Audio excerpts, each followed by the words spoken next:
Vou derrubar os meus celeiros e construir outros maiores.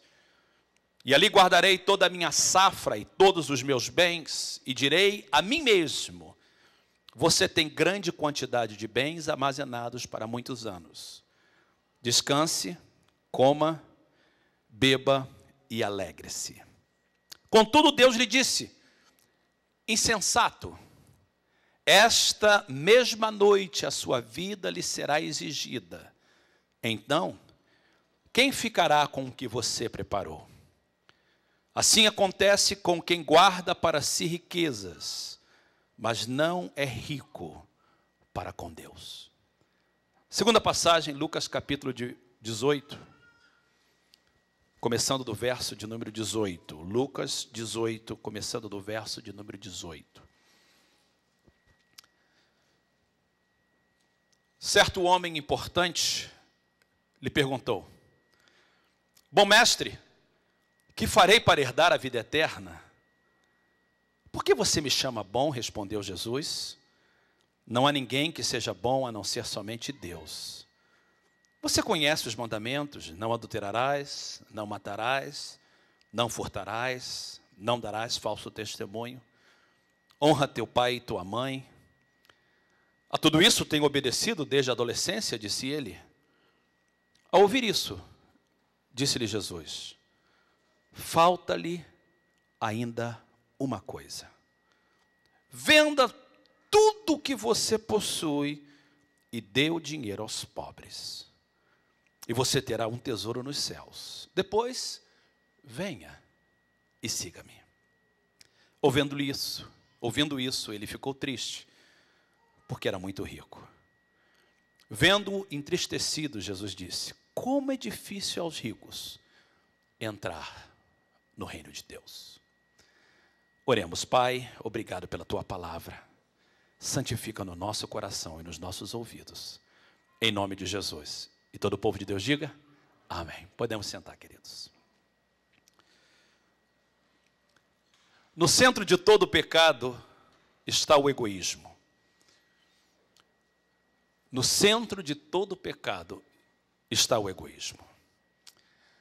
Você pode pensar em qualquer pecado, pensa numa lista de pecado e você vai notar que esse pecado é gerado pelo desejo de satisfazer a nós mesmos, de suprir as nossas necessidades e os nossos desejos. Há muitas listas de pecado na Bíblia, mas talvez a mais conhecida é a lista que está no capítulo 5 de Gálatas, quando Paulo fala das obras da carne. Você não precisa de abrir, mas eu gostaria de citar essa lista no capítulo 5, verso 20 em diante de Gálatas. Paulo diz assim: as obras da carne são manifestas, as quais são. E aí ele começa a listar as obras da carne. Ele diz: imoralidade sexual. Pense, à medida que eu vou lendo cada uma desses pecados na lista em Gálatas 5, pense como o egoísmo está no centro disso. Imoralidade sexual. O âmago, a razão pela qual a pessoa é imoral na área sexual é o desejo de satisfazer seu desejo sexual a qualquer custo. A pessoa está disposta a quebrar ética, moral, a quebrar alianças por causa do desejo de satisfazer o seu desejo sexual. Impureza, libertinagem, idolatria, feitiçaria, ódio, discórdia, ciúmes, ira. E a NVI traduz o próximo como egoísmo. Dissensões, facções, inveja, embriaguez, orgias e coisas semelhantes. E Paulo continua dizendo: eu os advirto, como antes já os adverti. Aqueles que praticam essas coisas não herdarão o reino de Deus. Então, nessa lista das obras da carne, nós não só vemos o egoísmo como no centro de cada um desses pecados, como também nós notamos que um dos pecados que Paulo menciona é o egoísmo.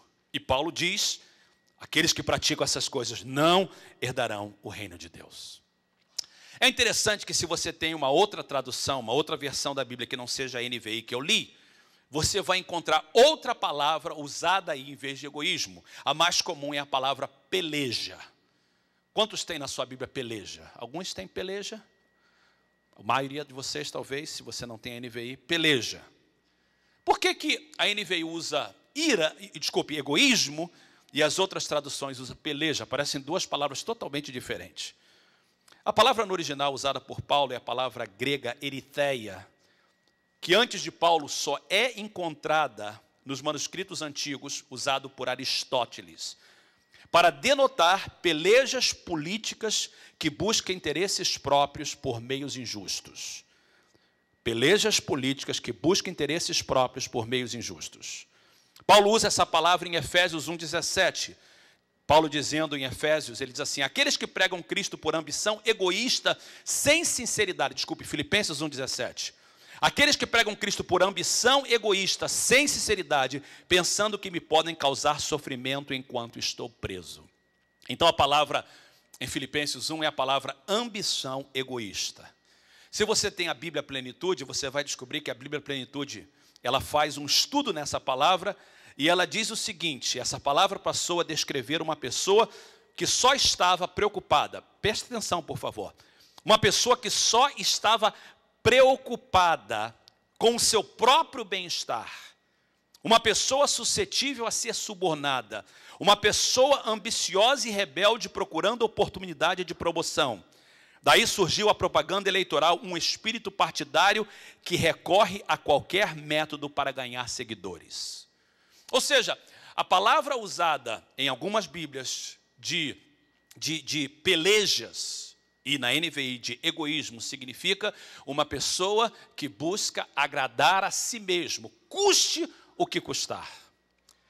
No livro de Filipenses capítulo 2, Paulo diz algo tremendo, e nós vamos olhar Filipenses 2 mais tarde na mensagem. Ele diz assim, nada façais por contenda ou por vanglória. E a NVI traduz esse versículo, nada façam por ambição egoísta ou por vaidade.